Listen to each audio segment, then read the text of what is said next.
This is the Rational Reminder Podcast, a weekly reality check on sensible investing and financial decision-making for Canadians. We are hosted by me, Benjamin Felix, and Cameron Passmore. We really appreciate the comments on the rationalreminder.ca site. They keep flowing in. And I want to highlight one that I appreciate. So I got one that said I should stop interrupting guests, which I'm going to go back and try to identify where I did that, because I feel horrible if I did do that, because I'm super conscious about that. And when I listen to people do that on podcasts, it does bother me. So I appreciate that feedback. I think you did it one time in the interview with Wes. I don't think you do it all the time. So that was after the Wes interview? I think so, yeah. I feel bad because Wes was such a nice guy. I don't apologize to Wes. It was not a big deal. Anyways, we do appreciate the feedback. I like the comments on the rationalreminder.ca site because then other people can see them. And I just think that's cool. Nobody commented on, well, the one comment was on YouTube that you're talking about. There were a couple actually. But on the site, nobody commented on the Wes episode. I find people comment more on our episodes than on the guest episodes for whatever reason. Yeah, I'm not sure what that means. The Wes episode was pretty technical. People probably just had nothing to say. Now, people here loved it. The team loved it. Yeah, I loved it too. Anyway, so one of the things we wanted to highlight this week is that our team is growing, and we thought we'd use this platform to get the word out. If anyone out there has someone in mind for perhaps applying for one of the positions, we're looking to bring, one of them is personal insurance in-house. And this is a big one for us. We do give insurance recommendations all the time when we're doing financial planning. Just there are often insurance needs. And right now, what we've been doing as long as I've been here is working with a third party to write the policies. So we say, you should probably have this much insurance. Here's a person to talk to, and then they go and do it. But just from the perspective of, I guess, controlling the client experience is the best way that I could describe it.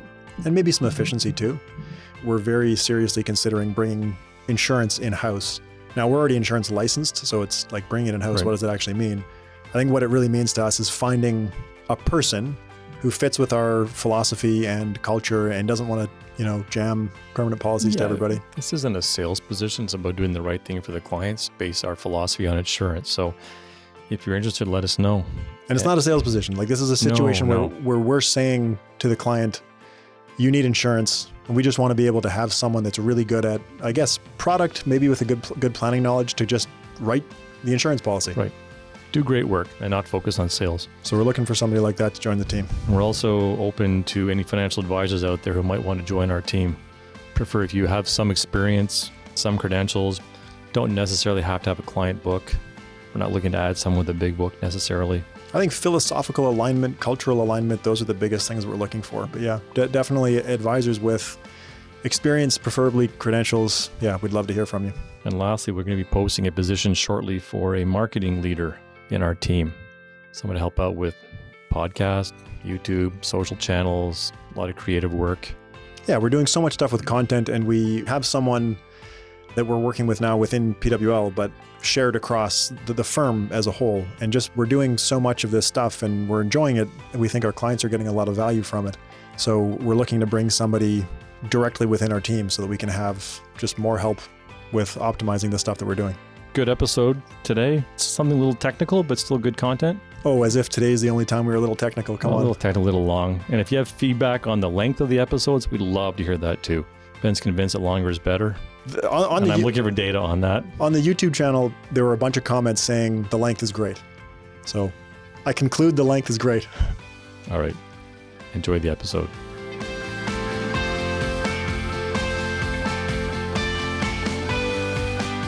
Welcome to episode 70 of the Rational Reminder Podcast. So we'll kick off this week, current topic, with a question from a listener. Yeah, we had a really thoughtful question that came in from a listener. I paraphrased, but Cameron, you want to read it? Sure. So it goes, I have always managed my family's finances and have a strong interest in personal finance and investing, but no formal education in the field. My spouse has no interest and no desire to learn. Listening to the episode with Wes Gray, which we had on last week, I realized that there is a ton of information that I don't know. What if we weren't investing the right way, or we aren't saving enough? What do you recommend for the average investor who doesn't want to pay thousands of dollars for advice? It's a really good question. Yeah, and it's something that I think the industry struggles with as well, is how do you give broad-based advice without having it necessarily linked, or if they don't have a large enough portfolio to generate enough revenue, the service that people do deserve.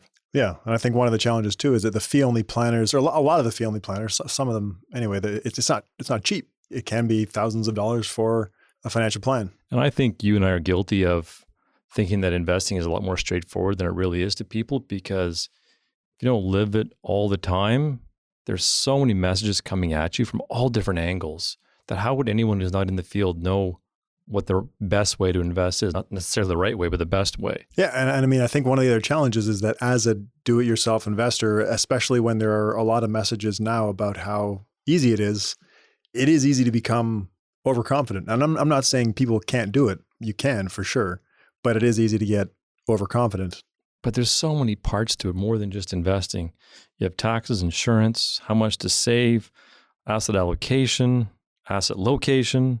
Yeah. Trade-offs and rebalancing. I mean, things we've talked about for 70 episodes now. There's a lot to stay on top of, not just know and understand, but to stay on top of on a regular basis. And even having just on the investing side, like, yes, the planning is a huge piece of it. And, another interesting piece of the planning is saving too much. We had a guest that's coming up in a couple of weeks. But one of the things that he talked about, he's a personal finance blogger and does his own investing, but he does meet with a fee-only financial planner every now and then just to get a second set of eyes. And one of the biggest takeaways for him is that he realized he was oversaving. He'd reached the point of financial independence, and he could have been using more of his money to enjoy lifestyle with his kids and with his family, and they ended up allocating more money toward that as opposed to saving. But that's, again, something that someone who's doing it on their own, you might end up oversaving. That's one of the big question marks. Yeah, to have someone externally take a look at your situation and perhaps give you that feedback could be very valuable to your enjoyment out of life. Yeah. And I think that, like in this question specifically, it was interesting because one spouse is super into this stuff. They've got their head in it. They're the one thinking about it. They're the one directing the family's financial decisions, while the other spouse has limited knowledge and zero interest in learning about it. And that can create an interesting dynamic. Hey, so what do we recommend is the question. Yeah. I mean, it's easy to say, buy VGRO or VBAL or one of the pre-constructed balanced ETFs. That can take care of a lot of the investment side of it, especially for relatively smaller accounts. And I think just on the line of thinking that I was just talking about, where there's this asymmetrical knowledge between spouses in a relationship, but one of them is directing the finances, but they're not necessarily a professional. I think just having a third party with expertise say, yes, you should be doing this thing, that takes a ton of pressure off of the spouse that is the financial leader. As I was thinking about this, it made me think of what Ted Seides said about David Swenson a while ago, where Ted explained that what David was so good at was having good investment ideas, which is obviously important, but being able to communicate why they were doing those things to the stakeholders. So it's like the Yale Endowment is able to be a good long-term investor largely because David is so good at communicating why they're doing what they're doing to the stakeholders. Which causes better adherence by the stakeholders, which is a concept that Dr. Moira Summers talked about. Yeah, that's right. So I think when we're talking about a couple or a family, like if someone's maybe helping their parents too, that ability to communicate, that's hard, but it's also hard to do when you're coming from a place where you don't necessarily have formal training. So as this listener question pointed out, I think it is useful to have somebody else look at your stuff. That doesn't necessarily have to be a firm like PWL. Like we generally have fairly complex clients with fairly large pools of assets to invest, and that's not everybody. But there are some good fee-only planners out there. Yeah. So there are a few that I usually mention when people ask about this. There's Spring Financial Planning in Toronto. In Ottawa, we have someone named Gene Rome, who's an accountant, but he's also a CFP that does fee-only planning. And then we've had on the podcast in the past, Robb Engen, who has a fee-only planning service, and he's also got his blog, Boomer and Echo. So you can kind of see how he thinks about stuff through his blog. But as we were preparing to talk about this or answer this listener question, I reached out to Robb just to say, hey, we're going to mention you on the podcast. And I thought it might be kind of neat to have Robb maybe offer a discount on his planning services to listeners of the podcast, just because we're talking about it and he's been a past guest. And so just to be clear to everyone, we have nothing to gain from doing this, and Robb's not paying us or anything like that. There's no comp sharing going on here at all. Anyway, yeah. So we have a message from Robb that we'll play for you now before we move into the next part of the episode. Hey, Cameron and Ben. It's Robb Engen from Boomer and Echo. Thanks for the opportunity to speak to listeners of the Rational Reminder podcast about fee-only financial planning. I'm extremely passionate about providing objective, unbiased advice for Canadians. I don't sell products or get paid commissions to refer you to someone who does. Instead, I offer sound financial advice to help you get out of debt, budget and manage your spending, invest for the future, and decide on big picture questions like whether to pay down your mortgage or invest, how much to save to meet your retirement goals, when to take CPP, and, the most common, do you have enough money to retire? I work with clients across the country to put together and implement a financial action plan based on your identified goals. You'll get unlimited access to me by phone or email while you work through your plan. At the end of the year, we'll review the entire process together to ensure you're on the right path. My ideal clients are looking for advice on cash flow management, simplifying their investments, prioritizing multiple financial goals, and preparing for retirement. I know my limitations as a planner, so if you have complex financial needs involving corporations, trusts, and the like, well, you're better off giving Cameron and Ben a call. A typical financial planning session costs $1,200 for couples, but I'm pleased to offer a $200 discount for listeners of the Rational Reminder podcast. To get in touch, you can head over to boomerandecho.com or send me an email, robengen@gmail.com. Okay, now we're on to current topic number 2. So last week I had the pleasure of attending the Dimensional Fund Advisors Advanced Conference in Charlotte, North Carolina. So this is something they do annually for a group of Canadian advisors that work with dimensional funds. Something I've gone to now, I think 16 or 17 years in a row. Wow. And this is something we go at our own expense, just so everyone knows. It's not some sort of a mutual fund junket at all. It's really to go and to learn. And there's a lot of learning that happens at every one of these conferences, and this year was no different. And you think of a mutual fund conference as being, well, kind of like you just alluded to, as being sort of a sales conference where there's, drinks and whatever. But I think I've only been to one of these, but I think that they don't feel salesy. I mean, they have academics presenting their work. Yeah, it's really a conference about how they make decisions based on the dimensions of expected returns. I mean, the name of the company comes from a very deliberate spot. There's dimensions that explain expected returns, and they work with academics who work tirelessly to try to understand and get better information around those decisions. And it's all about having the best possible decision to have the most reliable outcomes. I thought of you often during the week because so many people talk about the increasing reliability of the outcomes. And so there's Ben's favorite line in the business. So I asked you while you were there for today's episode, if you could figure out what were your 5 biggest takeaways from the conference. So what were they? So number 1, I think, is the fact that the world is running towards factors. Factors is a buzzword. We've talked about this in the past. There's a factor zoo going on. There are now over 400 factors that they talked about, not each factor, of course. They talked about there's now 400 factors out there. And the reality is dimensionals have been at the forefront of factors. And all factor is just a difference in expected returns and what causes that difference. So they've been in the forefront of this for the past 39 years since they were founded. And now that the industry has kind of figured out indexing, it seems like the sales machine is kicking into different factors now. So with all the research going on inside the database of returns, more and more factors are popping up. So when you say the investment world is running toward factors, what do you mean? The number of factor funds, I don't have the number with me, but it's unbelievable the amount of factor or quasi-type factor funds that are coming out from a sales standpoint in the industry. Interesting. And Dimensionals have been here since day one.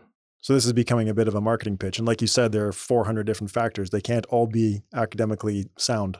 Yeah, and you hear when a few of the academics, when they were speaking, they talk about certain terms. Well, that's a term that's used in sales. It's not really a scientific or academic term. Like they're scientists first, they follow the data, and then Dimensional will take from those findings and apply it to portfolios. But there's I've seen Fidelity has used factor in their marketing, but they talk about the fidelity factor, which is like their ability to be good active managers. I guess. It's a great word, right? Yeah, I guess so. Okay, what's the next one? Next one. So Dimensional gives a framework for portfolio decisions, but the framework does not give guaranteed answers. So you think about that. It's all about what past information and findings from past information can help you make better decisions going forward. So it's not trying to predict what will happen. It's basically based on what is shown in the price, because the story is all about price. What do you expect those future returns will be?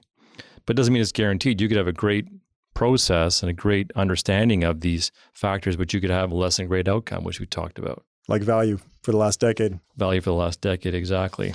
And this brings me to my point number 3, and this was said so many times. So it goes back to the question, has the value factor gone away? Is it now dead? Because the value premium has not been what was expected for the past decade, which is not unexpected. Right. And we've always known that could happen. but they said so many times, if stocks have different expected returns, then there must be a value premium. It's like gravity. It's undebatable. And if every stock's going to have the same expected return, which I think most people say, well, it can't be possible, then there has to be a value premium. You can frame it however you want. Like we talk about value as being a risk premium. Some people talk about it as being behaviorally driven, but no matter how you slice it, I think it's pretty much consensus at this point that securities are priced differently. Whether that's rational or irrational differences in pricing, it doesn't matter. We know that there are differences in the way that the market prices different types of assets. And they talk about how much more valuable it is to have exposure to these premiums inside their kind of environment where you've got the highest possible exposure to the different factors on a live daily basis, as opposed to, a value ETF might be rebalanced once or twice a year. Because you never know when the premium is going to show up. So being there all the time is so important. Yeah, it's the same thing we talk about with the equity premium, where if you miss I don't remember what the exact statistics are, but if you miss the one best trading day in the year, your annualized performance drops down substantially. Personal highlight for me, number 4, we got to see, and I've seen him a number of times now, Professor Robert Novy-Marx, I think one of your personal academic heroes, who's from the University of Rochester and discovered the profitability premium. He delivered a phenomenal presentation. And kind of a sidebar, it's interesting to see the change in my own behavior going to this conference when I have to come back and talk about these things on the podcast. Like so much more engaged at a much more granular level than it would have been in the past. And his presentation I thought was spectacular. He talked about what kind of information can you get from the data that will give you a cleaner read on the price signal. And he was getting into data. I can never replicate the data. This is mind-blowing to me, but talked about looking at changes in profitability either on the short term or the long term, and can you take from that data some statistically meaningful higher expectation of return going forward based on changes in profitability. The bottom line is, no, you can't, was my takeaway.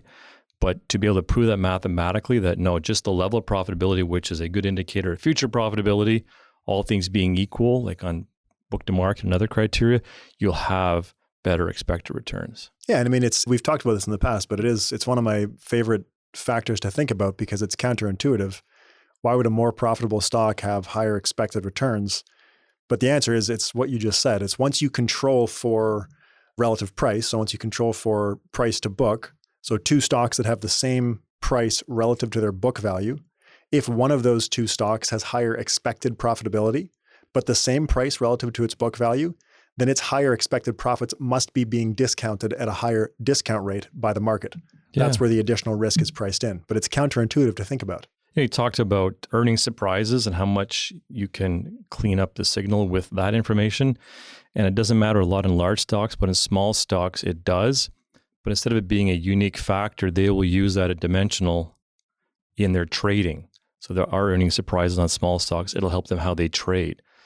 Another presenter talked about how they look at these different factors. And if something is short-term yet meaningful, but it causes too much turnover, so instead of it being a unique standalone factor that they'll build a portfolio around, they'll use it in their trading information. Now, again, these academics don't work for Dimensional. They're publishing papers in Journal of Finance and other places. But Dimensional, since they're public, can extract from this information to improve their portfolios. That's the mandate. So they've got their own research team and they're taking the academic literature and then they're applying it to... Well, that's the other cool thing. They have this whole 90-person department. I think there's over 20 PhDs and all kinds of crazy credentials in this group. But you think about the brain power of 90 people. They throw in these papers that are published, say, okay, understand this paper, find out what information was not included in the release of that paper to get them to that finding. So they're really testing a lot of these ideas. And if it makes sense, they apply it. Right.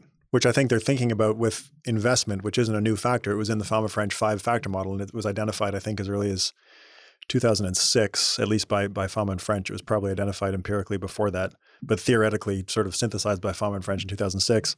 And they're just now starting to roll it out.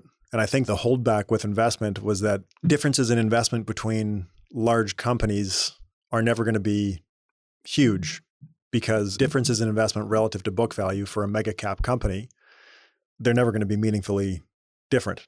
But with a small cap company, it can be substantial. Right. So I think that the way Dimensional is thinking about this is within the small cap universe, they're going to start using aggressive investment as an exclusion in portfolios. And they will also apply what they can learn. Like if something happens, an anomaly in the marketplace, they talked about a certain segment of Canadian stocks had a sudden drop in profitability that was a little anomalous. So they went back to their research group, but then goes back to the academic, and they made decisions around that based on that evidence. So it's much different environment than, say, a pure index fund. And I think to call it passive or indexed is just not a fair representation of what they do. Last topic that was a big takeaway for me was on the fixed income side. A few points there. China, I had no idea, is a huge player in the fixed income market with 10% of the global fixed income being from China. So they issue a huge portion. Big issuers of debt. Yeah. Exactly. They have over $5 trillion of bond issues out there. Very hard to buy, hard to trade, hard to hedge. As we know, they like to hedge their foreign bond positions. So they're not there yet, but looking actively at it. Equity performance, or signals from how the stocks of companies that issue bonds, how the stock performs, helps them trade bonds better. Like they can often tell if a company's in trouble, it may not have the credit rating change yet, but the stock is plummeting, there's something going on there. So before they do any sort of bond purchase, they always look on the equity side. Clearly technology helps them do this, but there's a lot of information sharing between the equity side and the debt side of the portfolios. And the last point is peer-to-peer bond trading is growing a lot. So this is where you trade between mutual fund issuers or big portfolios and don't go through a dealer. So you're trading it with another buyer or seller directly. So it saves on the spread. And they have a huge number of positions that are now traded peer-to-peer. I think that's growing largely because regulatory changes have reduced the amount of fixed income that financial institutions can hold, right? Well, I'm not sure if that's the why or not.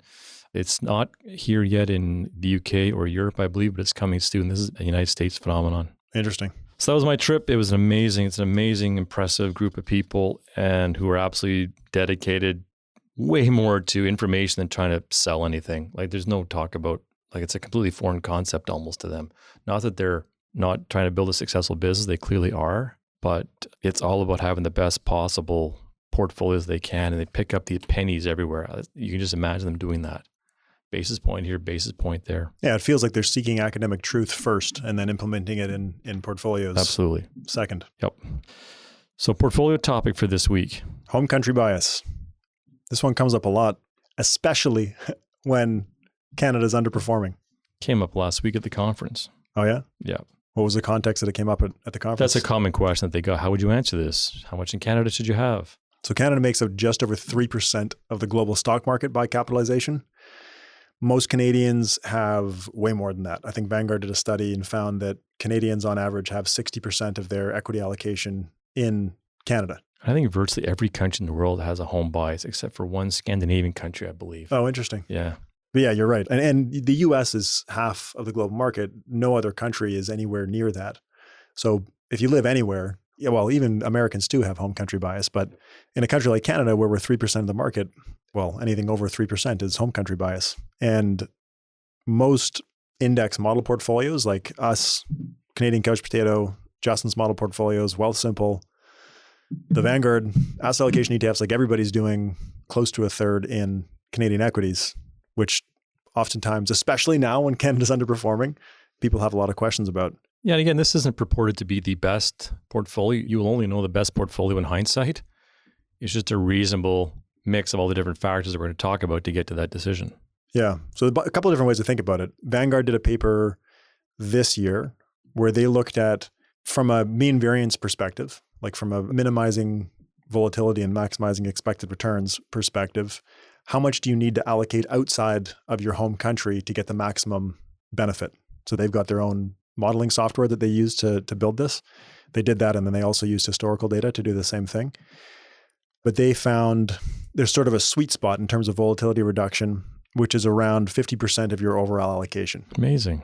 So if your goal is mean variance optimization, then you still want to have half your allocation in Canada, which is interesting. I wonder what causes that. Any idea what the main driver is? Like the level of volatility and the timing of volatility and your rebalancing? Is that what's doing it? Good question. I don't know. And they didn't dig into the why in the paper. They did dig into one of the not whys, which was currency. They found currency had very little contribution to that. Okay, so 0.1 is 50%. Yeah. So starting point, 50% from a mean variance perspective, which is not a good way necessarily to make portfolio decisions because, like you said a second ago, we don't really know what the future is going to look like. So past mean variance does not indicate future optimal mean variance. So the other piece of that though, and I guess that's kind of part of what I was just saying, is that long-term stock returns are largely driven by economic factors. So if a country does poorly from an economic perspective over a long period of time, its stock returns probably aren't going to be very good. AQR had a paper in 2011 where they looked at global diversification, and I think the paper was called something like Global Diversification Works bracket eventually. But the argument is basically global diversification might not improve your volatility in the short term. Like when stuff crashes, correlations tend to increase. Yes. So a lot of people say, well, diversification is useless. But their argument in the paper was that, yes, that's true. And maybe that's a behavioral component. Maybe people panic, although that wouldn't be an efficient market. Well, I guess it could, just risk premiums increasing. But anyway, short-term correlations might increase, but over the very long term, it's going to be the economic factors that affect your outcome. So betting on one country is effectively a bet on that economy, which isn't necessarily a good bet. So based on that, we start maybe thinking about dialing back from the 50% in Canada that the mean variance says we should have. Okay, so number 2 is less. Yeah, start at 50%. Less than 50. And then maybe less. But then there's two things that start to push us back toward maybe more. Like maybe we say, okay, economic factors, so we go back to market cap weight, maybe not all the way down. But then you add in costs. So owning Canadian stocks as a Canadian is cheap. You're talking about MERs. In terms of fees. Yeah. Like you can buy XIC for 6 basis points. Now, you can buy XUU. TSX capped index. Right. Thank you.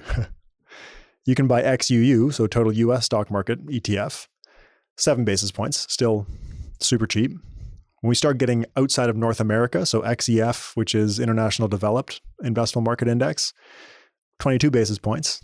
And then XEC, emerging markets, these are all iShares funds, 26 basis points. But still really cheap. So still cheap. These fees are so cheap. I mean, they're less than the HST on some mutual funds. Yeah, absolutely. But a meaningful difference.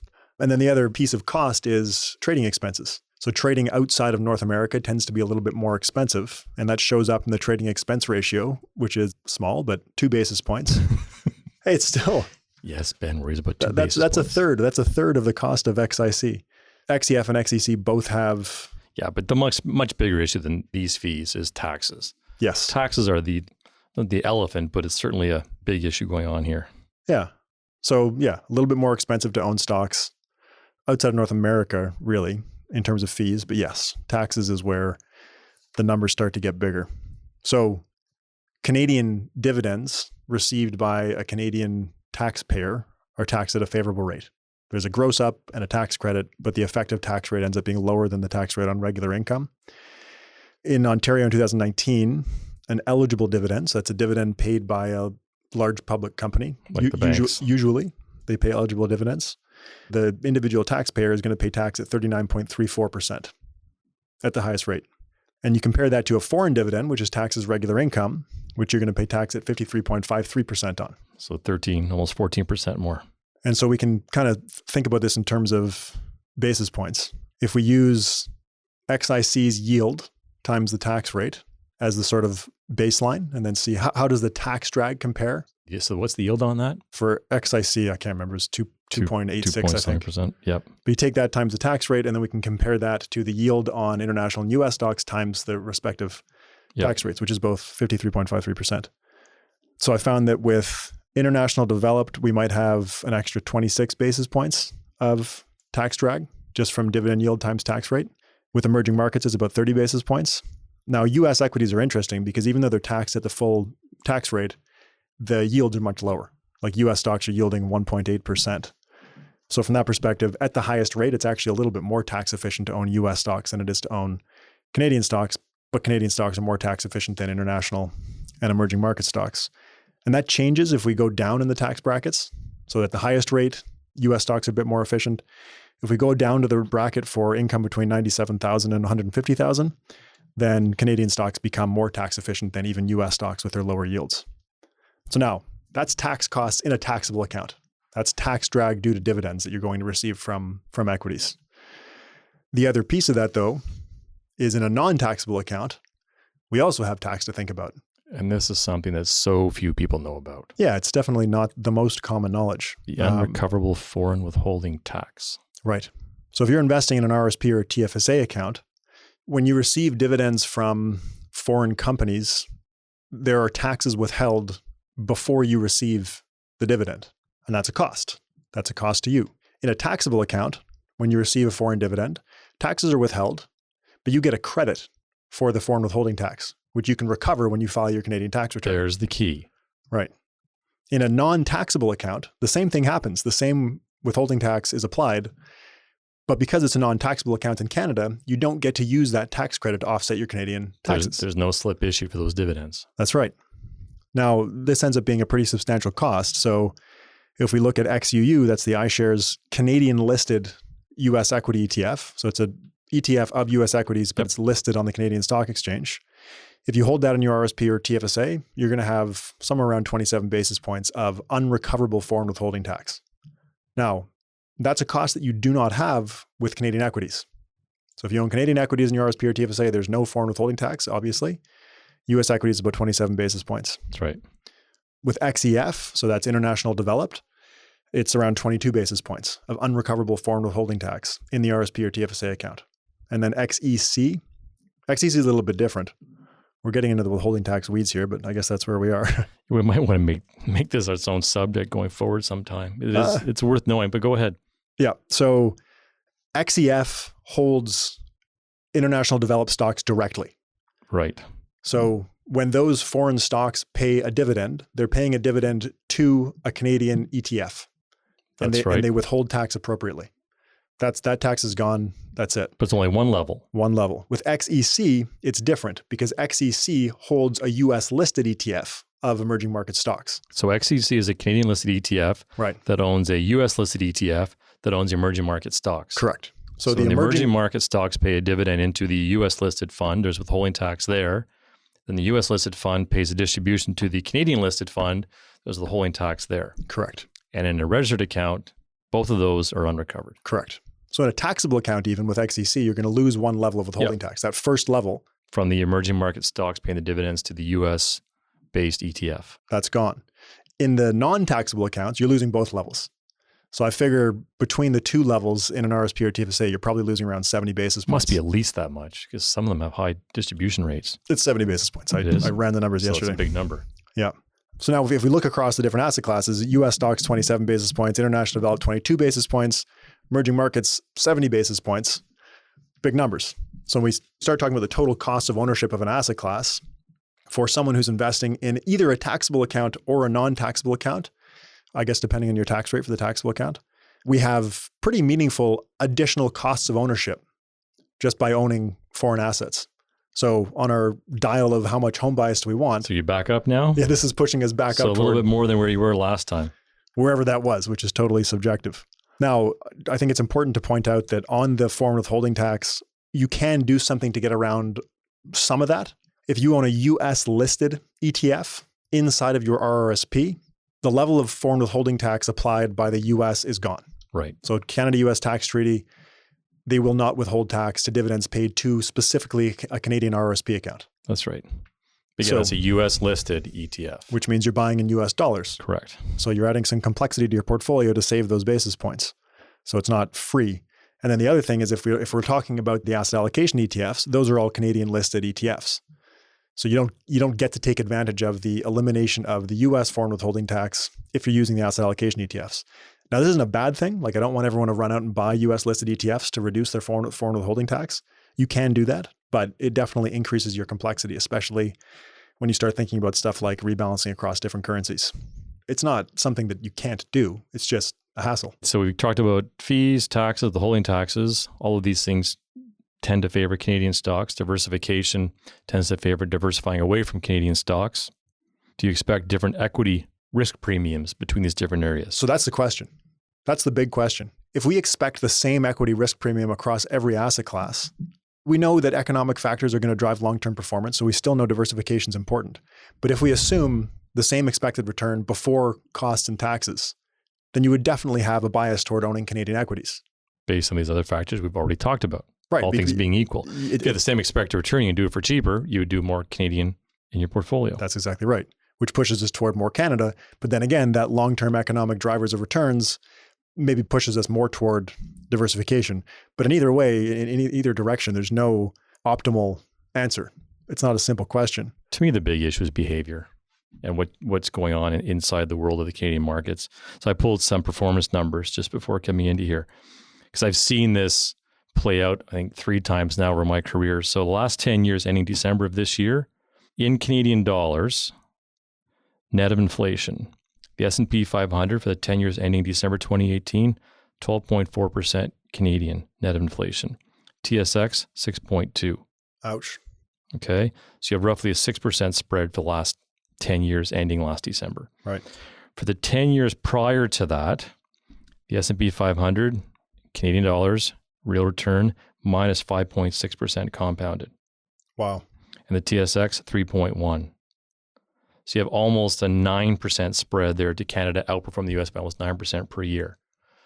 So I think a lot of these questions come up during a period of recent underperformance. Because I know 10 years ago, there was, why do you have so little in Canada? You would hear that often. And by the way, over that whole period, the whole 20 years, S&P 500 compounded 3% real Canadian dollars, TSX 4.6 real Canadian dollars. Crazy. So almost 50% better return per year. Yeah, it's interesting. And I think that from the behavioral perspective, the challenge with Canadian equities for Canadian investors is that we're in Canada. You know, like if Sweden does exceptionally well for a decade. Why doesn't that bother us? No Canadian investor is going to wish they had more in Sweden. Correct. But in Canada, you can't not notice. Like especially we're here. The banks. We have lots of people love to own lots of bank stocks. Yeah. You can't ignore Canadian equity returns when you're in Canada, which makes that, I think it increases the behavioral risk. If you go, say, market weight in Canada, 3%, there will inevitably be a period of time where Canada does exceptionally well. And I think that the risk of then increasing your allocation after outperformance is pretty high. So anyways, all that to say, we're comfortable having a third in Canada. Is it on some sort of efficient frontier? No. Does it seem like a reasonable point? Seems reasonable to me. Yeah. I mean, you have the mean variance thing, which says, say, go half. And then you have the costs, you have the taxes, the behavior. So I think Ken French, I heard him do an interview quite a while ago, but he talked about how the logical thing to do is start with the market portfolio. So start with market cap weights, then tailor your allocations based on preferences, regulatory considerations, tax considerations, costs. Right. And so there is no right answer. As long as you start with the market portfolio, there is no right answer. So yeah, I agree. I think a third in Canada is, I mean, fine. Who knows, but it's pretty good. Okay. Good to move on. Yep. So the planning topic we have for this week came from a listener question. It's a good question. It's, can you have too much in an RRSP? So I guess the question is really, if you have RRSP room, is there ever a point where you should not use it? Say your TFSA is maxed and you're choosing between, do I put my money into the RRSP or do I put it into a taxable account? Is there ever a point where you would choose the taxable account? Yeah, and you took this question, I think, properly, and I'm going down a more rational way. The way I took it was, because I've had this question before, if I get too much of my RRSP, what if the government changes tax laws and I'm going to come after people that have large RRSPs, which may be more irrational, kind of emotional reaction to it? That's a valid question, though. We kind of touch on that in the analysis that we're going to talk about here. I think step one in thinking about this question is just realizing that if we look at the RRSP and the TFSA, so forget about the taxable account, even though that's what really matters here. But if we just look at the RRSP and the TFSA, they are going to deliver, assuming the same tax rate. So if we assume at contribution and withdrawal, your tax rate is the same, the RRSP and the TFSA are going to deliver the exact same after-tax result. This is key. It's key. So if we walk through an example, if we assume that the tax rate's 50%, constant, now and at withdrawal, and we contribute $100,000 to an RRSP. Now, this is what I'm about to say is one of the things that people really get lost on. If we contribute $100,000 to a TFSA, or to an RRSP, sorry, we have to compare that to $50,000 being contributed to a TFSA, because the $100,000 that went into the RRSP was a pre-tax contribution. If we instead chose to put those into a TFSA, we would have had to pay income tax first at our assumed 50% tax rate. So you've now got half of the amount, which is fine. So we're taking $100,000 in the RRSP and comparing it to $50,000 going into the TFSA. So I can hear listeners right now saying, yeah, but that $100,000 RRSP contribution triggered a big refund, and I'm going to get the compounding on that refund. We can't think about the refund. The refund shows up in the fact that we could only put $50,000 into the TFSA. We already have the refund. And now I can still hear people saying, yeah, but Ben, there's a refund. I'm making money on that refund. Well, the refund is reflected in the fact that the TFSA is half the value of the RRSP. I agree with you. I just know what people are thinking right now out there. It's tricky to think about because practically what happens is you receive after-tax dollars on your paycheck. You put those after-tax dollars in your RRSP and you get a tax refund when you file your tax return. But to think about this logically, we have to think about it as a true pre-tax contribution, which is, because of what I just described, probably isn't reality for most people. But I mean, when you get those tax savings back, I guess ideally you would reinvest them in the RRSP to make the math exactly the same as what we're talking about. But even if you get those dollars back into your income and whatever, spend them or save them or whatever, you still made a pre-tax contribution. Right. From an economic perspective. Okay, so $100,000 in the RRSP, assuming a 50% tax rate, must equal $50,000 in the TFSA. That's our starting point. So if we take this and invest it for 20 years, earning a 5% return, the RRSP turns into $265,329. TFSA turns into half, as you'd expect, $132,664. Now, this is the key. If we withdraw from the RRSP at that same 50% tax rate, we have the exact same amount. Yep. Because you lose half the tax. Have to. So the way the math works, like if constant tax rate, you are completely indifferent between the RRSP and the TFSA. Now, if the RRSP withdrawal is made at a higher tax rate, say tax rates go up to 60%, like you said, the government changes them as people get worried about, then the RRSP does give you a worse outcome than the TFSA. Now, on the flip side of that, and this is how people generally think about or hope to use RRSPs, if the withdrawal from the RRSP in the future is made at a lower tax rate, say 30%, the RRSP gives you a big advantage over the TFSA. Definitely. So following our example, at a 30% tax rate at withdrawal, the RRSP gives you $185,730 versus the $132,664 for the TFSA. Because you're paying 20% less tax. You've deferred your income tax to a year when you have a lower tax rate. Correct. Which is what you want to do with the RRSP. Yep. Okay, so RRSP, TFSA, tax rates are equal, outcomes are equal. Now, forget about the TFSA. How does the RRSP compare to a taxable account? Now, because the taxable account, you're going to pay tax on over time on income, like if you're receiving dividends, kind of like we were just talking about with the home country bias discussion. You're going to pay tax on the income every year, and you're going to pay tax on the deferred capital gain in the future. When you sell in the future. When you sell in the future. Because there's two parts to the return. There's income now and deferred capital gain later. Right. So if we, again, take the $100,000 we could have put in the RRSP, it turns into $50,000 that we can do something else with. Say we invest in a taxable account. Yep. And we're still going to use the 5% return assumption. So we're going to say it's a 2% fully taxable income yield plus a 3% unrealized capital gain. So we're not going to realize the gain until we finally sell the investment. So you're keeping it simple for this example. No realized capital gains each year. Right. 3% deferred, 2% taxable each year. 5% per year. That's so right. So same 5% pre-tax return. So if we assume the same 50% tax rate, the after-tax annual expected return is 4% because you're losing half of your 2% income to tax. That's right.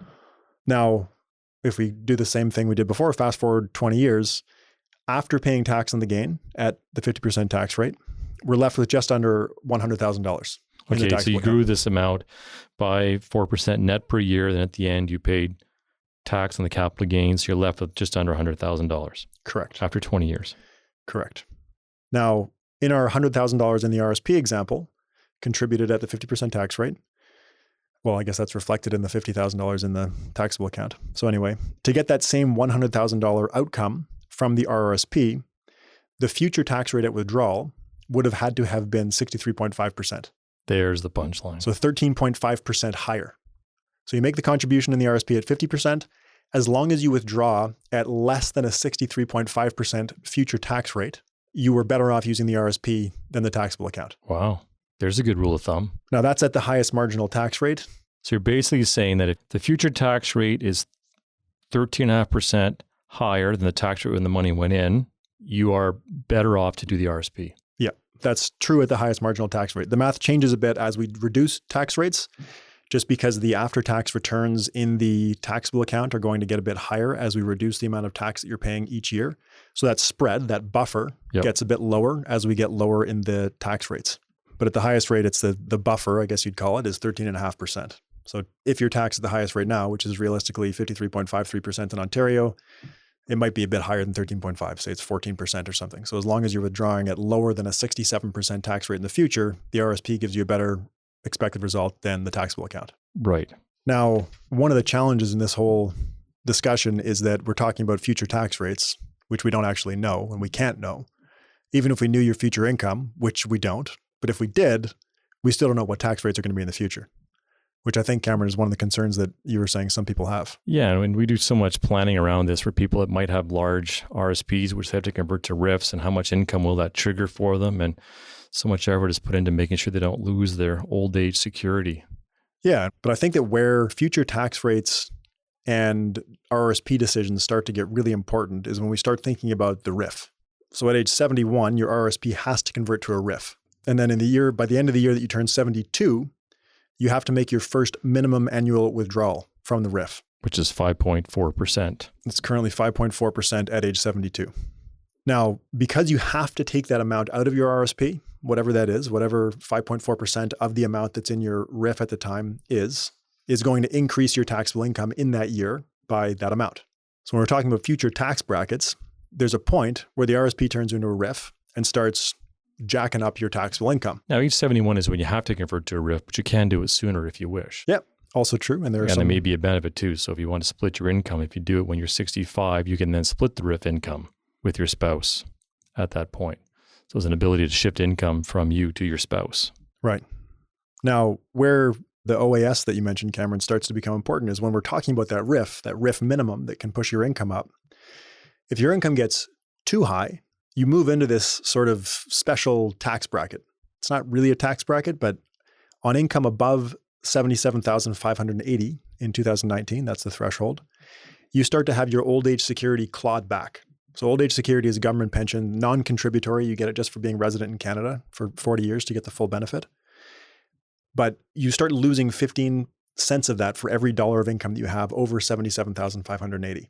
The income can come from pensions, investment returns, capital gains, CPP, OAS, RIF payments, all those things get added to your income. The grossed up amount of Canadian dividends, which is tricky. That's right. So anyway, within this bracket of income where you can have OAS clawed back, it's kind of like having an extra 15% added to your tax bracket because you're having 15% of this OAS income that you would have had or that you did have clawed back. And some people really don't like losing their OAS. And other people view it as, well, if my income's that high, so be it. It was a benefit, not a right. Right.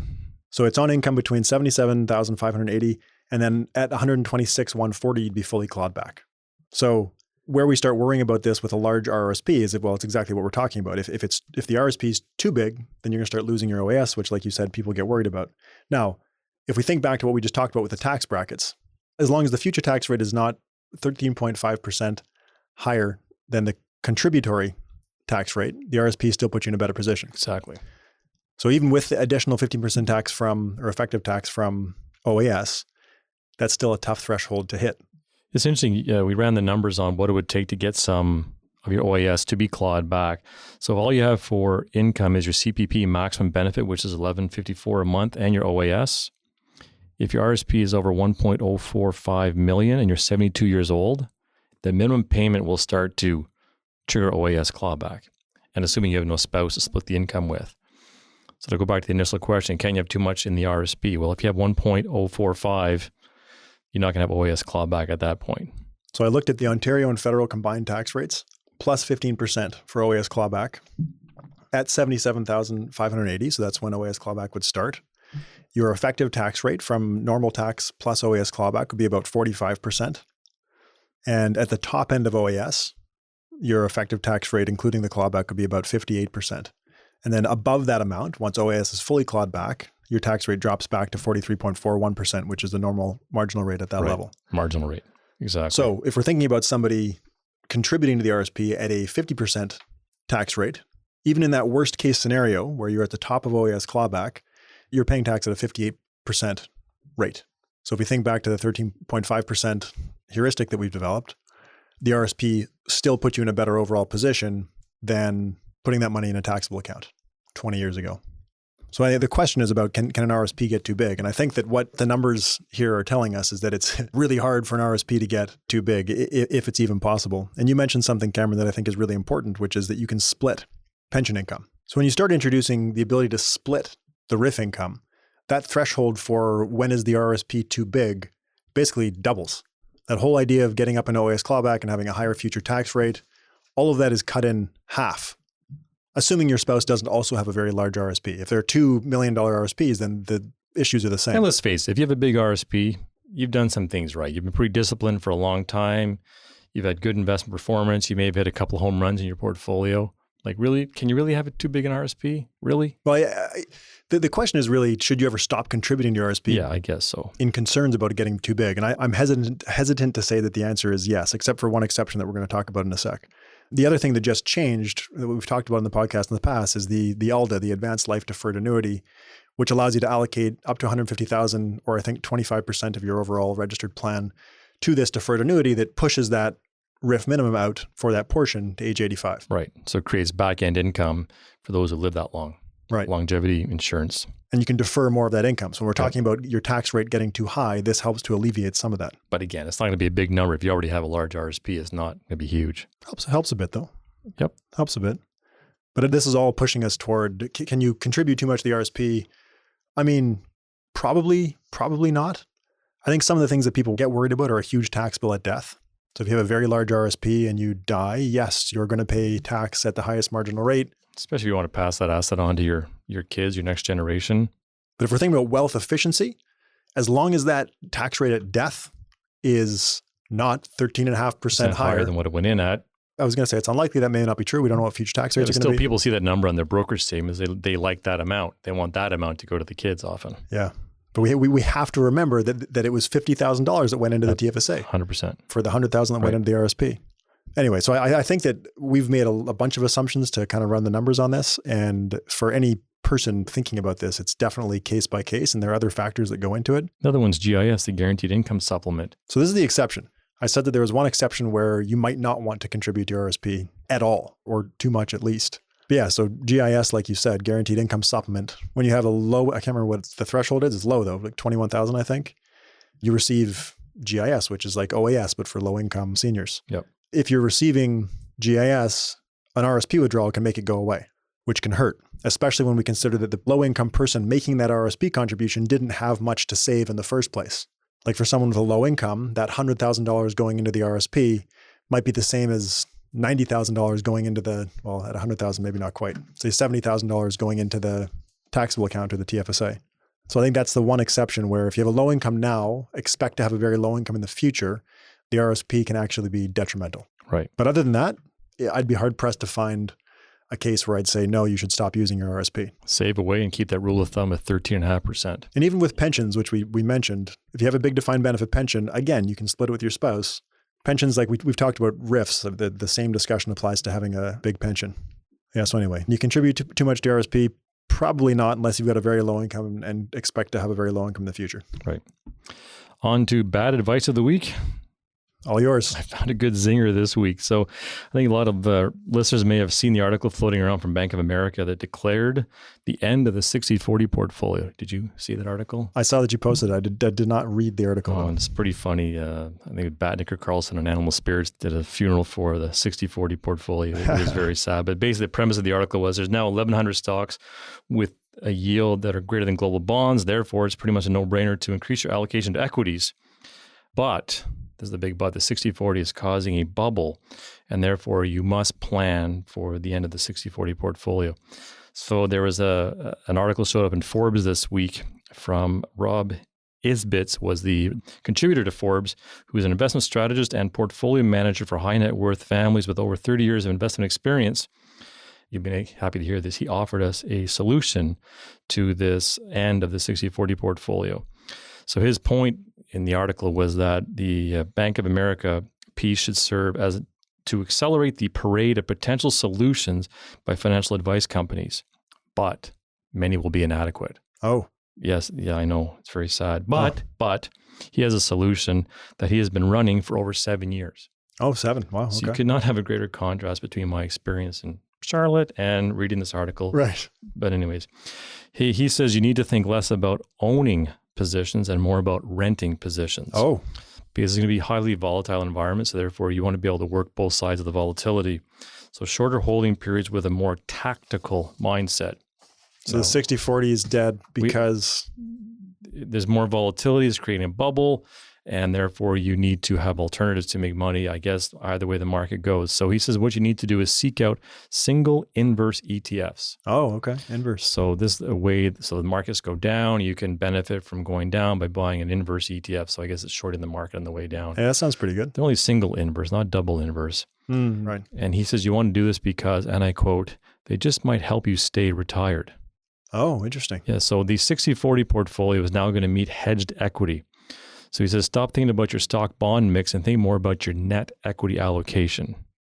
Bottom line is that bonds are of very limited use and stocks will be highly volatile. You shouldn't be afraid to hold cash. Oh, cash. Yeah, as well. So I don't know how you decide what your tactical allocation is going to be. I couldn't find it in the article, but that's what you have to do to protect yourself against the death of the 60-40 portfolio. So bonds are dead. The 60-40 portfolio is dead. And the answer is single inverse. Single inverse. Not double. Not the doubles. No, let's not get carried away here. The single inverse. Anyways, after having seen academics last week present that they couldn't time basically anything, they proved mathematically that you can't reliably predict what's going to happen. Apparently he can. So maybe we should put him in touch with Professor Novy-Marx. Hey, I'd say that was pretty bad advice. Nice one. Nice one. So there we go. Thanks for listening, and we'll see everybody next week.